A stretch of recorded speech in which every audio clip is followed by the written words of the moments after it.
À Fukushima, chers amis, euh, et puis dans le monde, la situation du nucléaire continue de se dégrader. On n'en parle pas. On n'en parle pas dans les médias. C'est ce qui est le plus inquiétant, c'est de voir que encore là, il y a un déni de la réalité. Un déni grave. Vous allez voir dans le dossier de l'Iran, si on a le temps d'y arriver durant l'émission, l'Iran encore été attaqué officiellement la semaine passée par la nouvelle version, la nouvelle génération du virus Stuxnet, qui s'appelle Doku maintenant. Une nouvelle variété. Un virus sur lequel on a opéré, si vous voulez, une mutation. Et puis, ça veut dire que les centrales nucléaires sont encore sous attaque, ont été attaquées récemment. Et étant donné que ce virus-là se propage dans le réseau informatique, ainsi que le web, l'Internet, eh ben, on se trouve à avoir un virus qui peut potentiellement attaquer toutes les stations d'énergie nucléaire, de production d'électricité, d'énergie nucléaire, centrales électriques nucléaires, à travers le monde. Alors, curieusement, ben là, on se retrouve avec toutes sortes de situations.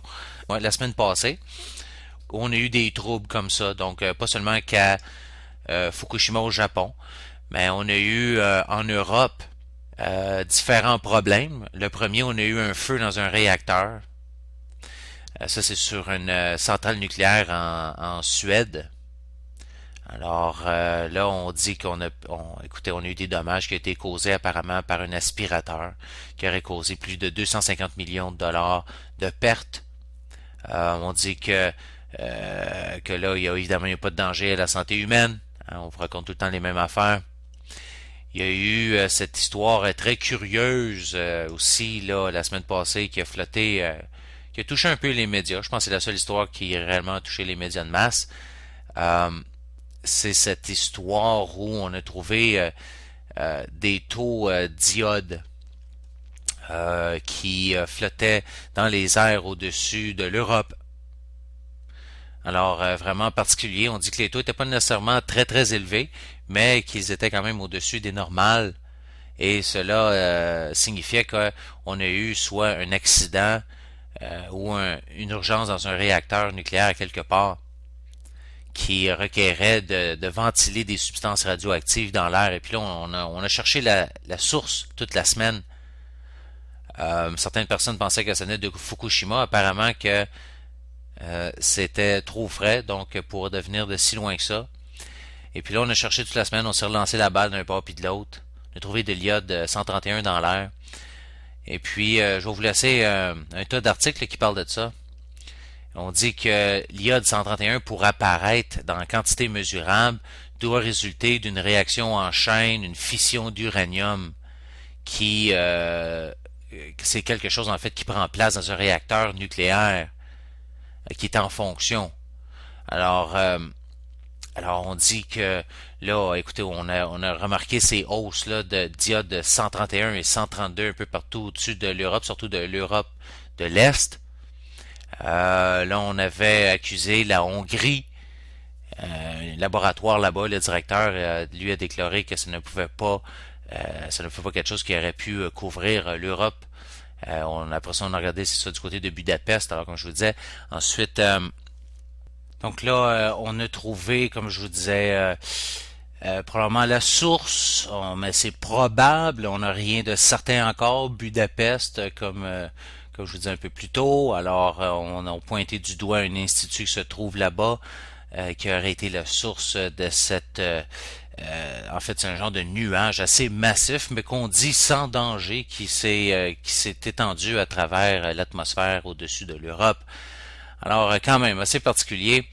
On trouve de l'américium 241 et du plutonium dans tous les échantillons de sol le long de la côte de Fukushima. Alors, ça aussi, c'est un autre dossier particulier qui est assez inquiétant parce qu'on sait que le plutonium est une des matières les plus toxiques qui existent sur la planète. Donc évidemment de retrouver ça comme ça un peu partout dans la nature, ce n'est vraiment pas une bonne nouvelle. Des radiations qui ont triplé dans les niveaux au mois de mai dans la ville de Soma et dans d'autres régions aussi, dans le nord du Japon. Alors, on a retrouvé aussi des retombées beaucoup plus importantes qu'on croyait. Alors, évidemment que la vérité commence à sortir de plus en peu, de plus en plus. Euh, alors, on a ici un autre, je crois que c'est une vidéo, ouais, c'est ça, Fukushima, travailleur qui filme son compteur et puis on voit les radiations qui montent à 1,32 sieverts par heure. Alors écoutez, ça, c'est des chiffres absolument catastrophiques, là. On parle de 1 320 000 microsieverts à l'heure. Ce sont évidemment les mêmes unités, là. Donc, évidemment, passer 1 sievert à l'heure, là, ce sont des niveaux de radioactivité extrêmement dangereux là, pour la santé. On est quasiment certain d'avoir une chance sur deux d'un cancer là, à court moyen terme.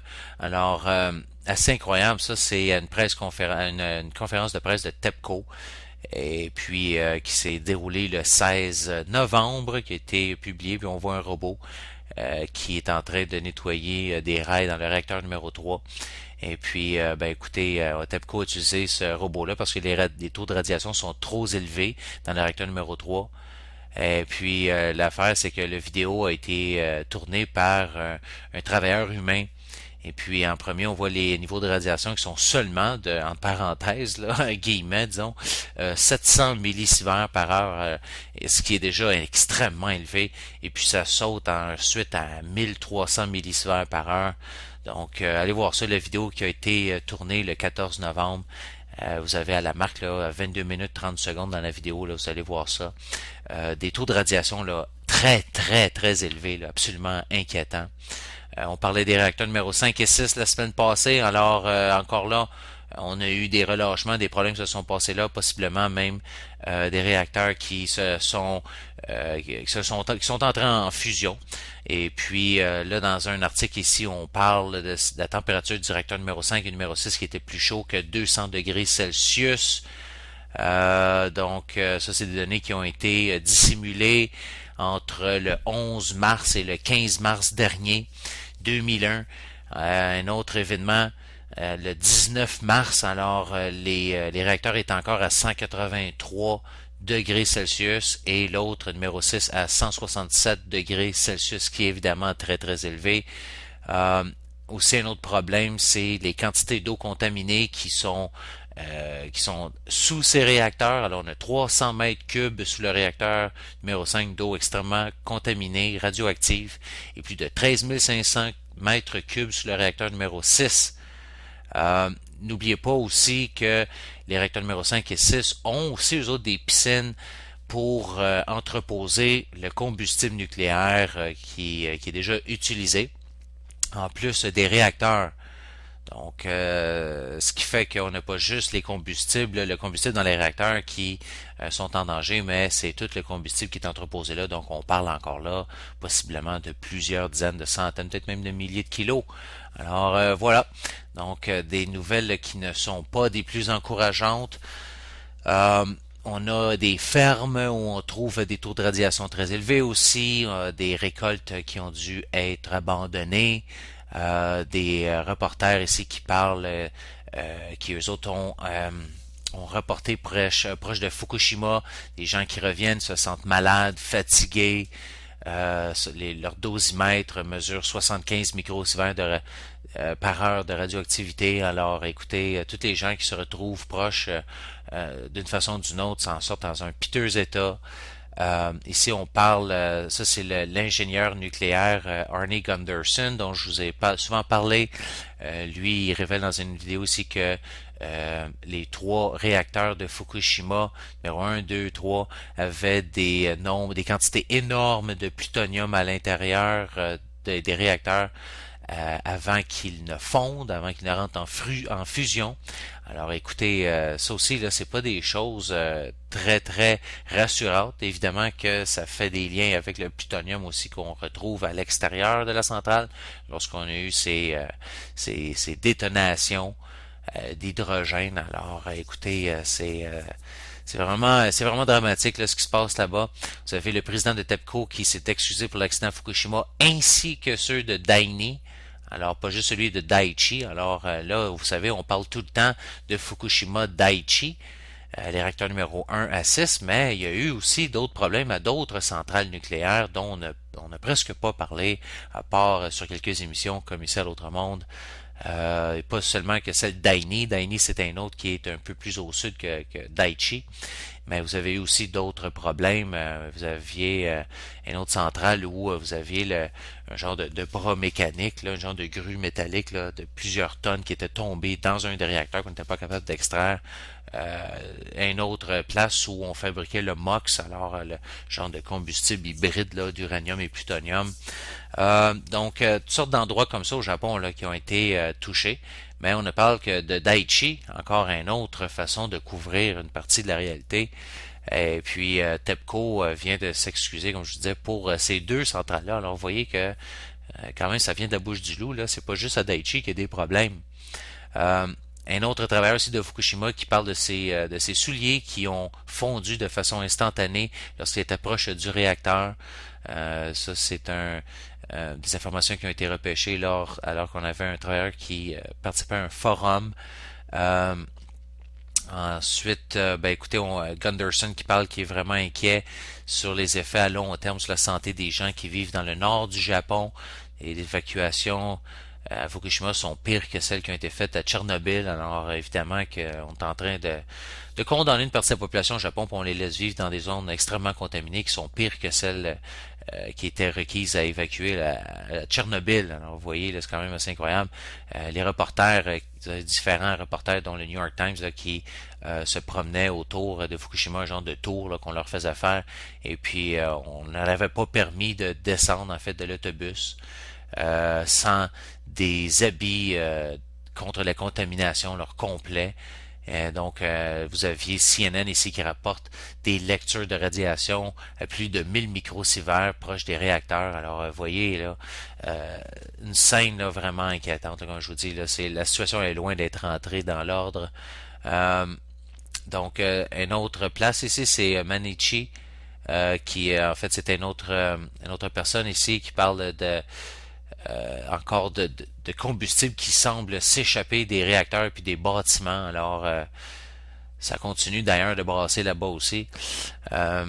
Donc, écoutez, là, un paquet d'articles comme ça, le xénon ici qu'on parle, qui est très dangereux pour la santé, qu'on retrouve un peu partout. Ensuite, vous avez des radiations aussi qui se sont propagées plus au sud jusqu'à Tokyo. On en retrouve un peu partout, là, même jusque sur les terrains d'école, les terrains de jeu, etc., etc. 26 maisons qui ont été décontaminées au Japon, mais seulement 4 ont atteint la cible de réduction de radioactivité. Alors, on dit ici, les officiels déclarent que les taux de radiation ne vont pas baisser aussi facilement tel qu'on le pensait. Alors, c'est très difficile de décontaminer, on n'y arrive pas facilement.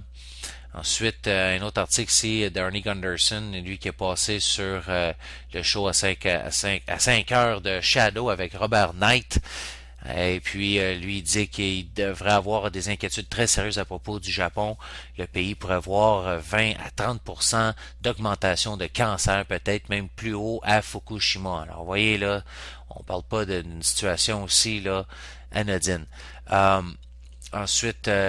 Ensuite, écoutez, on parle ici de nombre de naissances qui ont décliné de façon significative à Fukushima et à Tokyo entre avril et le mois d'août. Vous avez les données dans cet article-là. On dit que c'est basé sur des réponses valides d'environ 750 hôpitaux. Et puis, l'association a estimé qu'il y avait eu 1000 naissances de moins que l'année précédente dans la préfecture de Fukushima, pour un total combiné de 2000 naissances de moins dans la région de Tokyo, Chiba et Kanagawa, alors dans ces préfectures. Donc, toutes sortes de trucs comme ça, les conifères où on mesure des taux de césium à plus de 220 000 becquerels par kilogramme, ce qui est 10 fois plus que dans les feuillus. Alors, ça aussi, ça a l'air à s'accumuler plus dans les sapins, puis les conifères, ainsi de suite. Donc, quand même, là, vous voyez, là, toutes sortes d'articles comme ça, le riz qui a été contaminé au-dessus des limites, à plus de 60 km de Fukushima. Donc, toutes sortes de nouvelles comme ça, là, je vous dis, là, qui sortent sur l'état de santé des gens qui vivent dans ce coin-là. Et puis, réellement, là, comme je vous dis, c'est assez inquiétant de voir la différence de ce qui se passe sur le terrain et puis ce dont on vous parle, en fait, ce dont on vous parle pas du tout dans les médias de masse. Donc, des précautions à prendre probablement dans les régions de Seattle, Vancouver, Portland. Peut-être on conseille aux gens de laver les souliers, peut-être aussi la nourriture qu'on rentre, bon, qui a poussé à l'extérieur, ainsi de suite. Alors, on a détecté encore là des taux de radiation trop élevés dans des endroits du nord-ouest du Pacifique. Alors, ça aussi, là, c'est de quoi qui devient de plus en plus sérieux. On se rend compte que la côte ouest du continent nord-américain a été assez quand même lourdement touchée. Euh, Aux États-Unis, vous avez un camion qui s'est renversé, qui lui transportait du combustible nucléaire. C'est à Memphis sur une autoroute là-bas. Alors, assez particulier aussi, on dit que aucun de ces crayons de combustible n'est tombé du camion. Et on ne parle pas des dommages qui ont été causés, évidemment, qu'on vous dit qu'il n'y a eu aucune contamination qui s'est passée là, aucun problème. La vie est belle, ça va super bien. Ensuite, dans les filtres à air, ben, on a trouvé des taux de radioactivité au-dessus de 300%, les taux normaux, là, de background là, qu'on appelle, là, je sais pas comment on dit en français, là, donc ambiant si vous voulez, dans la région de Los Angeles. Alors on détecte de la poussière radioactive comme ça, plus de 350 CPM dans la région de Saint-Louis. Donc vous voyez, là, Saint-Louis, là, on parle là, de presque de la côte est. Donc ça couvre évidemment toute la section là, du continent américain. Donc on parle du Canada et des États-Unis, plusieurs articles qui parlent de cela. Donc voilà pour ce qui est du dossier de Fukushima.